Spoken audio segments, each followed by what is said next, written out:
For the second year in succession, an Australian captaining Middlesex thwarted Somerset on the last day of an LV County Championship match at Taunton, but this time Adam Voges, helped by James Franklin, took Middlesex to a famous 5-wicket victory after chasing down an improbable target of 402.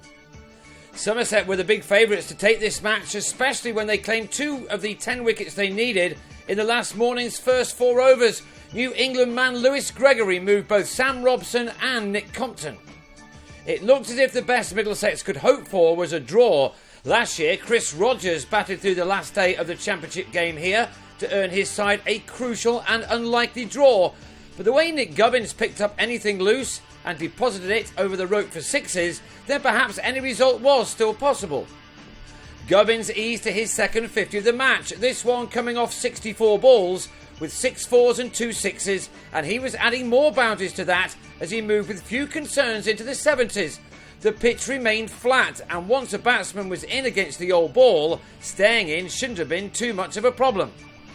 Somerset was certainly not helped by an ankle injury for Jamie Overton, who was missing from action, allowing Voges to go after the other bowlers. But Somerset still went to lunch fairly happy after Abdur-Rahman got one to turn out of the rough to bowl Gubbins for 76, the total at 137 for 3.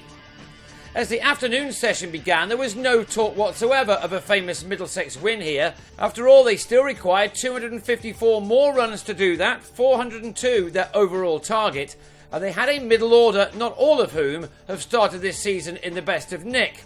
But as the afternoon did go on, famous run chases started to be put into Google. The day after this match ends, Middlesex will be celebrating the first anniversary of their incredible win at Lord's over eventual champions Yorkshire. Then they'd been set 472 to win and did so with ease, taking that game by 7 wickets thanks to a double 100 from Rogers. It was now his replacement, Voges, along with Franklin, who had just started to set up the possibility of something else rather extraordinary. The message is clear. Avoid setting this side a big run chase in the last week of April. These two would not have been thinking about anything other than each ball, but as the runs kept coming, others in the ground certainly were. Voges, in the form of his life over the last few months, made a 50 off 84 balls, while Franklin on his Middlesex debut was at his off 106 thanks to a big slice of fortune. As he raised his bat, the runs required were down to 149, and Somerset's attack was flagging somewhat on a pitch which was giving them nothing. Voges ruined Somerset's season 5 years ago when his 100 on the last day helped Nottinghamshire pinch the championship title right at the end. And the Western Australian was at the 25th ton of his career, pulling Tom Cooper for the runs he needed to get to 3 figures off 163 balls, an innings containing 10 fours. His celebration after making 98 in the first innings was not only for his first ton for the county, but also because, with tea approaching, an extraordinary win was now on the cards. Indeed, from a minimum of 32 overs, Middlesex needed only 122 more, with 7 wickets in hand to achieve the 3rd highest winning run chase at this ground. This summed up Somerset's day. They were heading for a second successive home defeat, one which was unimaginable on the first day when they raced to 377 for 3 before losing their last 7 wickets for 31 runs. You would have got fantastic odds on a Middlesex win until that collapse. Franklin and Voges took their partnership to 200. With 16 overs of the final hour left and 65 runs wanted, Voges finally edged a drive off Tim Groenewald behind. He left with 132 runs to his name though. It was now left to Franklin to finish the job off. He had 76 runs on the board and was easing towards the 20th 100 of his first-class career. The Kiwi has previously played for Gloucestershire, Glamorgan and Nottinghamshire, his previous highlight coming when he hit 109 and claimed a hat-trick in the same match against Derbyshire in Cheltenham in 2009.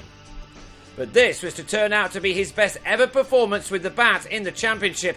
His well-judged 100 coming off 210 balls with 13 fours included, that the latest of them. The incredible job was nearly done now. Or was it? Neil Dexter was bowled by Abdur-Rahman with 21 wanted of 21 balls. That was brought down to 9 needed off the last 2 overs as John Simpson came in and immediately started to find the boundary. He then went after Abdurrahman, who had little impact on the last day, Simpson taking him for 3 fours in 5 balls to give Middlesex a win they will not forget for a while, with 7 balls to spare. Franklin took a bow after ending on a championship best 115. It was a fantastic win for Middlesex, who had been behind for much of the match, yet in the end took 22 points ahead of their next game with high-flying Durham at Lord's from Saturday. Somerset need to regroup. They took 8 points from this match and now head to Worcestershire on Sunday.